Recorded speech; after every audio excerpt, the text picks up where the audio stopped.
राजगणपतिये नमः नानाविध परिमलपत्र पुष्पमालिकां समर्पयामि धूपम् आग्रापयामि कदली फलं निवेदयामि लड्डु निवेदयामि ताम्बूलं दत्तयामि तीर्थं भागवते कर्पूरधूपं वस्त्रं ताम्बूलं गणपतिये नमः नानाविध परिमलपत्र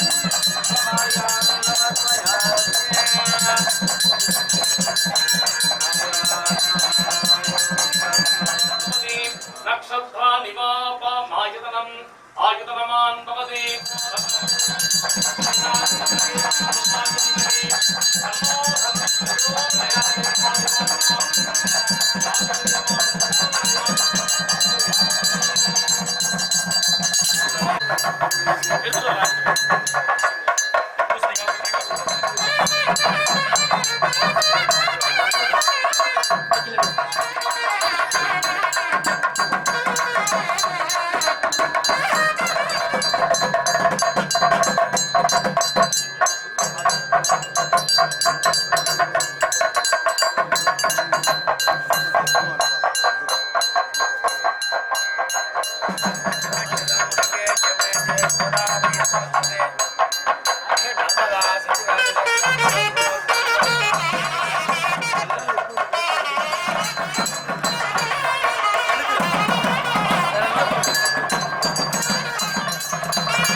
இருக்குதா? Okay okay.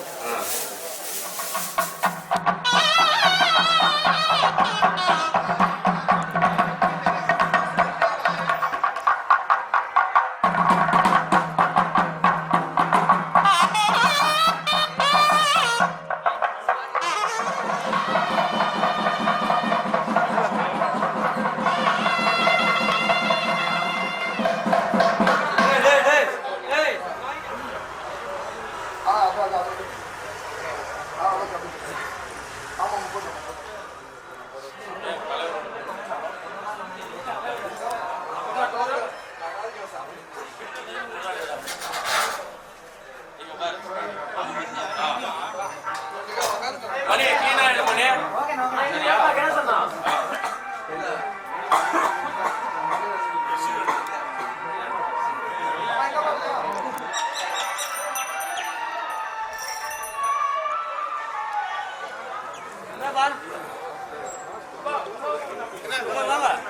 இன்றைய தினம் 30ஆம் தேதி பால் கம்பம் நடும் விழா இன்றைய தினம் தொடங்கப்பட்டிருக்கிறது. ஊர் பொதுமக்கள் பெரியவர்கள் அனைவரும் ஒருங்கிணைந்து இந்த திருவிழாவை முன்னெடுத்திருக்கிறோம்.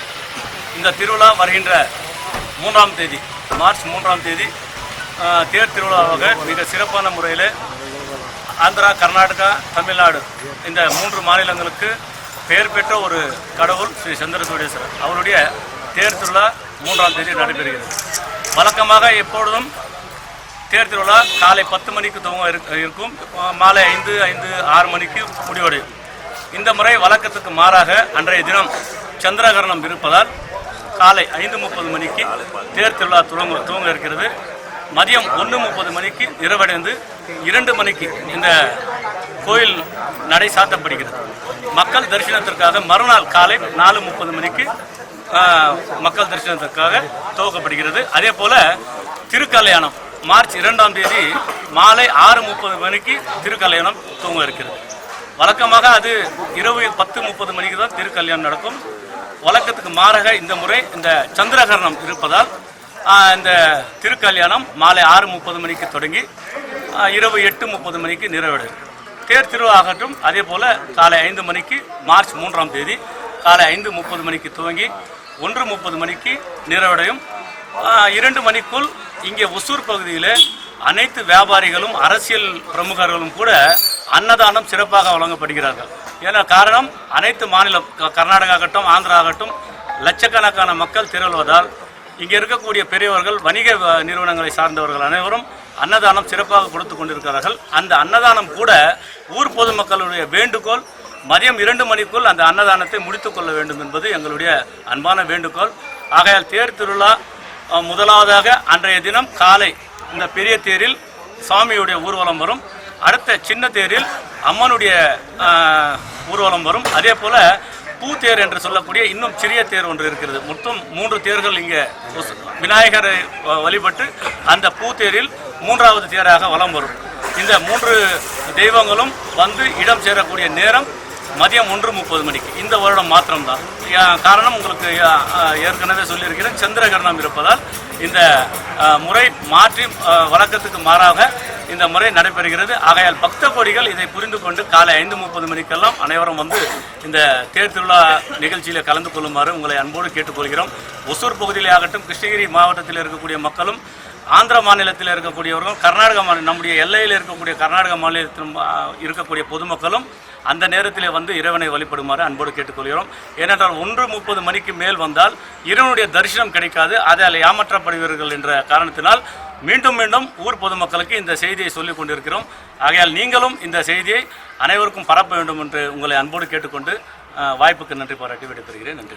மேலும் இந்த சாலை அமைப்பது அதாவது எங்கள் கவுன்சிலர் பக்கத்தில் இருக்கிறாங்க, மாமன்ற உறுப்பினர் பக்கத்தில் இருக்கிறாரு. அவர் வந்து இப்போ ஒரு 8 நாளுக்கு முன்னே வந்து மேயரும் நம்ம கமிஷனர் மாநகராட்சியுடைய கமிஷனர் அழைத்து இந்த தேர் திருவிழாவுக்கு இந்த சாலை வசதிகள், குடிநீர் வசதிகள், என்ன வசதி கேட்டாலும் நாங்கள் செய்து கொடுக்கிறோம் என்று உறுதியளித்துவிட்டு கடந்த 2 தினங்களுக்கு முன்பாக நம்முடைய மாமன்ற உறுப்பினர் ராஜி அவர்கள் சென்று கேட்டபோது கமிஷனர் வந்து இல்லை சாலையெல்லாம் போடுறதுக்கு எங்களுக்கு அதிகாரம் கிடையாதுன்னு சொல்கிறோம். அதிகாரம் யாருக்கு இருக்கும்? கமிஷனருக்கு தானே இருக்கும், மற்ற யாருக்கு இருக்கும்? அவரே இந்த மலுப்பலான ஒரு பதிலை சொல்லும்போது எங்களுக்கெல்லாம் ரொம்ப வருத்தமாக இருக்குது. அதில் வந்து மேயரும் இந்த சட்டமன்ற உறுப்பினர் உடனடியாக தலையிட்டு எங்களுக்கு இந்த தேர் திருவிழா அப்போ இந்த சாலை வசதி செய்து தர வேண்டும். அதே போல் இந்த குடிநீர் வசதி, கழிப்பறை வசதி, இதெல்லாம் அடிப்படை வசதிகள். ஏனென்றால் அன்றைய தினம் பல்லாயிரக்கணக்கான மக்கள் இங்கே ஒரே இடத்தில் கூடுவதால் அனைத்து வசதிகளும் செய்து தருமாறு மாநகராட்சி நிர்வாகத்தையும் சட்டமன்ற உறுப்பினரையும் அன்போடு கேட்டுக்கொள்ளும் ஊர் பொதுமக்கள் சார்பாக. நம்முடைய மாமன்ற உறுப்பினர் கூட போய் கேட்கும்போது அது அப்படி தான் சொன்னாராம்மா, கமிஷனர் சொல்லியிருக்காரு. அது அவர் ஒரு 2 வார்த்தை பேசுவார். அப்புறம் இபிஐ சேர்ந்த எல்லாருமே வந்து தேர் சுற்றி வர பாதையில் எல்லாமே ஆய்வு பண்ணாங்க. அந்த ஆய்வு பண்ணும்போது தார் சாலை அங்கங்கே போயிட்டுருக்குது, குண்டும் குழியுமா இருக்குது. இதை வந்து சிறப்பு அதிகாரத்தை பயன்படுத்தி நம்ம இந்த தார் சாலையை ஒரு 15 நாட்களுக்குள்ளே நாங்கள் வந்து ஒரு போட்டு கொடுத்துட்றோம் அப்படின்ட்டு வந்து மேயர் சொல்கிறாரு. கமிஷனர் இருந்தார். எல்லாமே வந்து சார் கண்டிப்பாக நாங்கள் வந்து ஒரு 15 நாளுக்குள்ளே இந்த சாலையை வந்து போட்டு கொடுத்துட்றோன்னு சொன்னாங்க. சரி, அதுக்கப்புறம் மக்களுக்கு பயன்பாட்டில் வர்ற பாத்ரூம், அதாவது மொபைல் டாய்லெட், இதெல்லாமே ஏற்பாடு பண்ணுறாங்க. ஈபியில் வந்து லைன் எல்லாம் மாற்றி கொடுக்குறேன்னு சொன்னாங்க. 15 நாள் ஆச்சு. நான் வந்து கிட்ட வந்து முறையிட்டேன். சார் 15 நாள் ஆச்சு, திருவிழா வந்து இன்னும் வந்து 1 மாதம்தான் இருக்குது. நீங்கள் சாலை போடணுன்னா இப்போ போட்டால் தானே சார், இன்னும் ஏன் எந்த ஒரு நடவடிக்கையும் எடுக்கலன்னு கேட்குறேன். சார் எங்களுக்கு வந்து அந்த அதிகாரம் இல்லை. தேர் வந்து போகிற பாதை வந்து 3 வருஷத்துக்கு முன்னாடி போட்டிருக்காங்க. 5 வருஷம் ஆனால் தான் போட முடியும் சார், அது எங்களுக்கு தெரியும். மேயரும் கமிஷனரும் வந்து சிறப்பு அதிகாரத்தை பயன்படுத்தி நாங்கள் வந்து இந்த தார் சாலை அமைச்சு தர்றோன்னு உத்தரவாதம் கொடுத்துட்டு போயிருக்கிறாங்க. சார் அதே கமிஷனர் தான் சொன்னார் எங்களுக்கு, அந்த ரோடு போட முடியாதுன்னு சொல்லிடுங்க, பேட்ச் ஒர்க் வேணும்னா பண்ணித்தர்றேன்னு சொல்லுங்கள். அப்போ நீங்கள் வந்து விளம்பரத்துக்கோசரம் தான் சொல்லிட்டு 15 நாளுக்கு முன்னாடி எல்லா ஊடக நண்பர்களும் இருந்தீங்க. இங்கே விளம்பரத்துக்கு தான் சொல்லிட்டு போனீங்களான்னா சார் அது எனக்கு தெரியாது சார், நீங்கள் என்ன கமிஷனர் கேளுங்க. கமிஷனர் ஃபோன் போட்டோம், கமிஷனர் இருக்கிறேன். மேயருக்கு ஃபோன் போட்டோம், அமைச்சருடைய மீட்டிங்கில் இருக்கிறேன், நான் வந்து இப்போ ஃபோன் போட்டோம், இப்போ மீட்டிங்கில் இருக்காங்க. தயவுசெய்து இதனுடைய தேர்வுடைய வந்து 40,000லேருந்து 50,000 கேஜி உடைய கிலோ இந்த தேர் எல்லாமே போய் பாருங்கள். எல்லாம் குண்டும் குழியுமா இருக்குது சார். இன்றைக்கி காலையில் 4 மணிக்கு வந்து 4 மணிக்கு எல்லாம் கூட்டம் கூடிடும். 5:30 மணிக்கு தேர் இழுக்கிறாங்கன்னா 4:30 மணிக்கெல்லாம் கூட்டம் கூடிடும். அந்த ஒரு இருட்டு டைமில் இந்த குண்டும் குழியுமா இருக்கும்போது 40 டன்னுலேருந்து 50 டன் வரலையும் இருக்குது இந்த தேர். எங்கேயாவது மாட்டிக்கிட்டால் என்ன சார் ஆகுது? சந்திராகரகனும் 2 மணிக்கு ஸ்டார்ட் ஆகுதுன்றாங்க. அப்போ 1:30 மணிக்குள்ளே நம்ம வந்து தேர் புறப்பட்டு அந்த இடம் சேரணும். இப்போ வரலையும் அந்த நடவடிக்கை இல்லை. சட்டமன்ற உறுப்பினரும் சரி, மேயரும் சரி, இந்த ஆணையரும் சரி, போர்க்கால அடிப்படையில் வந்து இந்த சாலையை அமைச்சு முடிச்சு கொடுத்தா தான் இது வந்து நாம் வந்து இந்த 1:30 மணிக்குள்ளே வந்து தேரை வந்து இடம் சேர்த்த முடியும். எதனால இதை நிராகரிக்கிறாங்கன்னு தெரியல. தயவுசெய்து உங்கள் ஊடக நண்பர் வாயிலாக நீங்கள் வந்து தெரிவிக்கணும். இது ஒரு 15 நாளில் இந்த தார் சாலை அமைச்சு கொடுக்கணும்னு கேட்டேன்.